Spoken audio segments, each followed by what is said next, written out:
লেবাননে ইসরায়েলি যুদ্ধবিমান হামলার জবাবে এবার দেশটিতে রকেট হামলা চালালো সশস্ত্র গোষ্ঠী হিজবুল্লাহ। শুক্রবার ১৫০টি রকেট দিয়ে ইসরায়েলের সীমান্ত এলাকায় হামলা চালানো হয়। ইসরায়েলি পাবলিক ব্রডকাস্টার ক্যানের বরাতে এ তথ্য জানিয়েছে বার্তা সংস্থা রয়টার্স।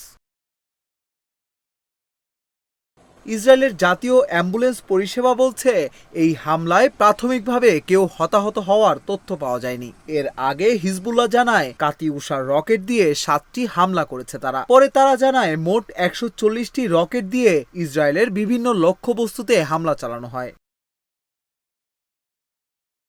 কাতার ভিত্তিক সংবাদ মাধ্যম আল জাজিরা বলছে, এসব হামলায় একজন হতাহতের তথ্য প্রকাশ করেছে ইসরায়েলি কয়েকটি সংবাদ মাধ্যম। লেবাননের ন্যাশনাল নিউজ এজেন্সি জানিয়েছে, এর আগে গত বৃহস্পতিবার সন্ধ্যায় দেশটির দক্ষিণে কমপক্ষে 52টি হামলা চালিয়েছে ইসরায়েল।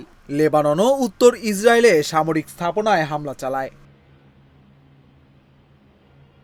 এর আগে হিজবুল্লাহ নেতা হাসান নাসরুল্লাহ বলেন, সপ্তাহের শুরুতে মারাত্মক বিস্ফোরণ সমস্ত রেড লাইন অতিক্রম করেছে।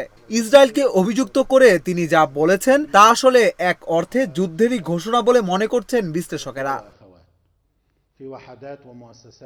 অবশ্য লেবাননে একযোগে পেজার ও ওয়াকিটকি বিস্ফোরণের দায় এখনো স্বীকার করেনি ইসরায়েল। মঙ্গলবার ও বুধবার পরপর দুই ঘটনায় অন্তত 37 জন নিহত ও 3000-এর মতো মানুষ আহত হন।